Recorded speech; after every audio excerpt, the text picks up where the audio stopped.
కొన్ని మరణాలు మిస్టరీగానే మిగిలిపోతాయి. అలాంటి మరణాలపై విభిన్న కథలు వినిపిస్తూ ఉంటాయి. అలా అందాల తారలు అనూహ్యంగా చనిపోవడం అనుమానాస్పదంగా నేలకొరిగితే ప్రేక్షకులు శోకసంద్రంలో మునిగిపోయిన సందర్భాలు చాలానే ఉన్నాయి. అందులో కొన్ని మిస్టీరియస్ డెత్ గురించి ఇప్పుడు మాట్లాడుకుందాం. నల్గొండ జిల్లా భువనగిరిలో ఓ మధ్యతరగతి కుటుంబంలో పుట్టింది ప్రత్యూష.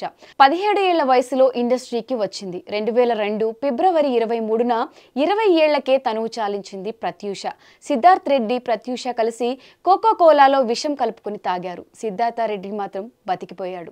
ప్రత్యూష చనిపోయింది. అప్పుడు అన్ని వార్తా పత్రికల్లో ఇదే న్యూస్ వచ్చింది. కానీ అసలు నిజమేంటో మనందరికీ తెలుసు. కానీ సాక్ష్యాధారాలే లేకుండా మాయం చేశారు. 2018 ఫిబ్రవరి 24న శ్రీదేవి చనిపోయింది అన్న వార్త బయటకొచ్చింది. దుబాయ్లో ఓ పెళ్లికి వెళ్లిన శ్రీదేవి గుండెపోటుతో ప్రాణాలు విడిచిందని చెప్పారు. కొన్ని రోజుల పాటు శ్రీదేవి మరణంపై క్లారిటీ రాలేదు. పర్వీన్ బాబీ 2005 జనవరి 20న మరణించింది. అనుమానాస్పద మృతిగా కేసు నమోదైంది. కుటుంబీకులు 3 రోజుల తర్వాత ఆమె మృతదేహాన్ని చూసినట్లు సమాచారం. చెన్నైలోని తన సొంత ఇంటిలో 1996 డిసెంబర్ 23న సిల్కు స్మిత మరణించింది. పర్సనల్ రిలేషన్షిప్, కెరియర్, ఆర్థిక ఇబ్బందులు కారణంగా చనిపోయిందన్న ఊహాగానాలు వచ్చాయి.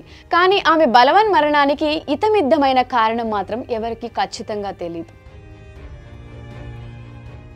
2013 జూన్ 3న 25 ఏళ్లకే జియా ఖాన్ ఆత్మహత్య చేసుకుంది. రామ్ గోపాల్ వర్మ, నిషిబ్లో యాక్ట్ చేసింది జియా. గజనీ, హౌస్ఫుల్ లాంటి హిట్ చిత్రాల్లో నటించింది. ఆమె మరణం వెనుక బాలీవుడ్ హీరో సూరజ్ పంచోలి ఉన్నాడన్న వార్తలు కూడా వచ్చాయి. 19 ఏళ్లకే దివ్యభారతి చనిపోవడం అప్పట్లో సంచలనమైంది. 1993 ఏప్రిల్ 5న ఈ విషాదం జరిగింది. దివ్యను హత్య చేశారని కొందరు అంటుంటే మరికొందరు ప్రమాదవశాత్తు మరణించిందని చెప్తూ ఉంటారు. తన అందంతో తెలుగు, హిందీ ప్రేక్షకులను ఉర్రూతలూహించిన దివ్య అతి చిన్న వయసులోనే ఈ లోకాన్ని విడిచి వెళ్ళిపోయింది.